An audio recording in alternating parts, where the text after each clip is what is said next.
Hi friends, welcome to Maruti Prasad Buddanna గారి YouTube channel. రెగ్యులర్గా spoken English classes చేస్తుంటాను, ఫాలో అవ్వండి.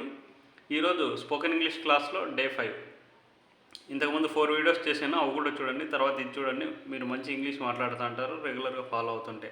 ఈరోజు కెన్తో ఒక 100 సెంటెన్సెస్ ఎలా ఫామ్ చేయాలో చెప్తాను.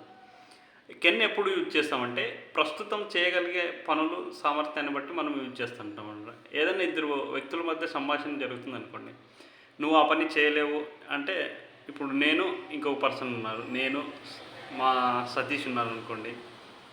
సతీష్ వచ్చి నువ్వు ఆ పని చేయలేవు అంటే నేను చేయగలను అనుకోండి. అప్పుడు ఐ కెన్ డూ అంటే మన సామర్థ్యాన్ని బట్టి ఈ కెన్ అనేది యూసేజ్ చేస్తాము.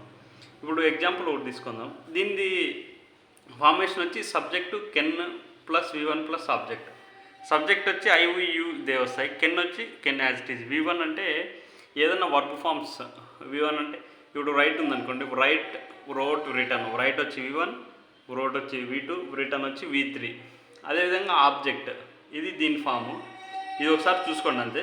స్పోకెన్ ఇంగ్లీష్ మాట్లాడడానికి గ్రామర్ అవసరం లేదు. ఫస్ట్ స్పోకెన్ ఇంగ్లీష్ నేర్చుకుని తర్వాత గ్రామర్ ఈజీగా నేర్చుకోవచ్చు.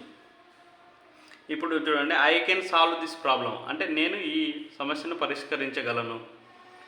I can lift heavy weights, నేను బరువులు ఎత్తగలను. ఐ కెన్ టీచ్ ఇంగ్లీష్, నేను ఇంగ్లీష్ టీచ్ చేయగలను. I can drive a car, నేను కార్ని డ్రైవ్ చేయగలను. అదేవిధంగా we can solve this problem, we can lift heavy weights. ఇలాగా దీంతో ఒకదాంతో 4 అనమాట. ఇవి 8 ఉన్నాయి, ఇవి 9 ఉన్నాయి. 9 × 4 36. అదేవిధంగా కెన్ ఇక్కడ ఫ్రంట్కి తీసుకొస్తాం అనుకోండి. Can I solve this problem అంటే నేను ఈ ప్రాబ్లమ్ను సాల్వ్ చేయగలనా అంటే అతనే డౌట్ పడినప్పుడు క్వశ్చన్ అనేది అడుగుతాడు కదా. Can I solve this problem, నేను ఈ సమస్యను పరిష్కరించగలనా. Can we solve this problem, మేము ఈ సమస్యను పరిష్కరించగలమా.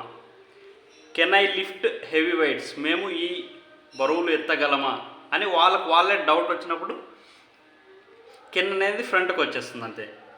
తర్వాత నేను ఈ పని చేయలేను అని చెప్పినప్పుడు కాంట్ యూజ్ చేయాలన్నమాట. కాంట్ కానీ కెనాట్ కానీ.